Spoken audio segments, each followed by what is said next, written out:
বাপের ক্ষমতা নয়, পারমিশন দেয়নি এরা দালালি করছে।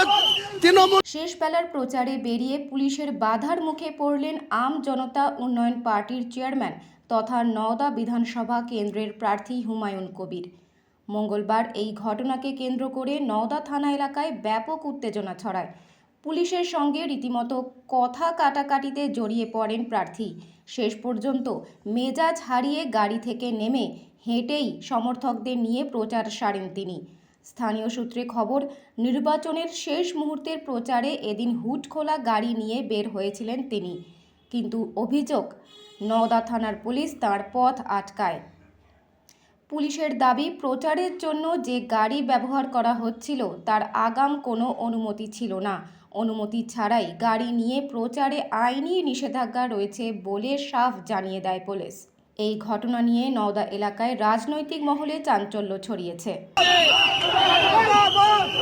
আপনি একজন ক্যান্ডিডেট হিসাবে কমিশনারের কাছে বাপের ক্ষমতা নয়, পারমিশন দেয়নি এরা দালালি করছে তৃণমূলের। আমি ঘুরবো, আমার ঘোরার এখতিয়ার আছে, ওর বাপের ক্ষমতা থেকে যাচ্ছি। আজকে কি পায়ে হেঁটে ঘুরবেন? পায়ে হাঁটবো, গাড়িতে চাপবো। গাড়ি তো আমার ট্যাক্স পেয়ার দেওয়া গাড়ি, আমার গাড়িতে চাপা কে আটকাতে? আমার গাড়ি এইভাবে পুলিশ আটকাতে পারে না। পুলিশ দালালি করছে না কেটলি। আমরা খবর পেলাম যে আপনার কর্মীদেরকে পিছন থেকে আঘাত করছে বা আটকে দেওয়ার চেষ্টা করা হয়েছে প্রশাসন। আটকাবে, আবার আমি ভেঙবো, দেখে যাবো, দেখি না আটকাতে। আপনারা দেখতে পাচ্ছেন যে হুমায়ুন কবির সাহেব আজকে নওদা বিধানসভার শেষ ভোট প্রচারে আজকে তিনি এই ভোট প্রচারে এসেছিলেন এবং এখানকার যে প্রশাসন তাকে আটকিয়ে দিয়েছে এবং আটকিয়ে দেওয়ার পর তিনি গাড়ি থেকে নেমে পড়েছেন এবং তিনি জানাচ্ছেন যে ভোট প্রচার পায়ে হেঁটেই করবেন। ভোট প্রচার তিনি পায়ে হেঁটেই করবেন। সেই চিত্রে আপনাদেরকে দেখাচ্ছি সরাসরি রিপোর্টার প্রেসের মাধ্যমে।